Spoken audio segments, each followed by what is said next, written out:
Hi, it's me again with Corel Draw Tips and Tricks. This is another video about the blend tool. We're just going to blend it 8 times, and you see that they're kind of touching. So we're going to open back up the align and distribute, and we're going to, well, first of all, before you do anything, you got to go to Object, Break Blend Apart. I always select it again and go Object and Ungroup.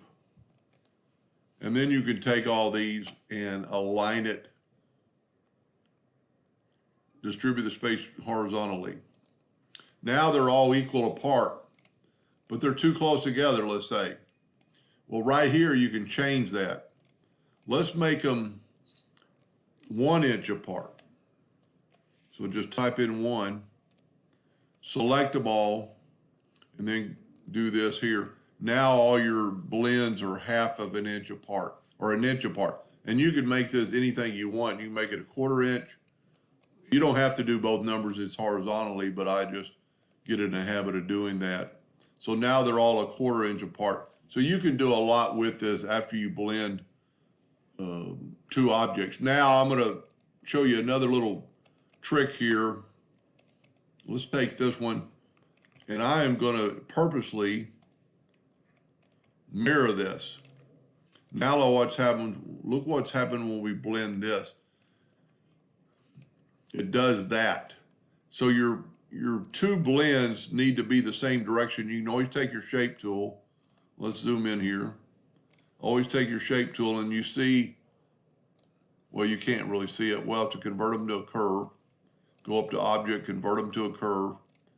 And then you can see that arrow pointing to the left. Well, over here, it's on the bottom pointed to the left.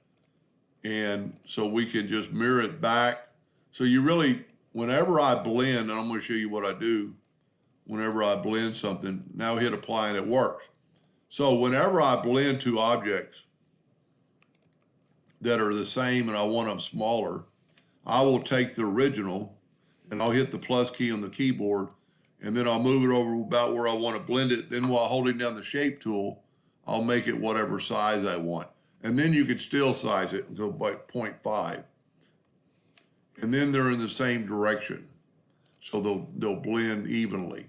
And there again, go to Object, Break Blend Apart. You don't probably have to select them again, but I get in the habit. Open back the line and distribute. Now we're gonna put them horizontally 1/4 inch apart. Anyway, I hope that helped a little bit, and thank you for watching.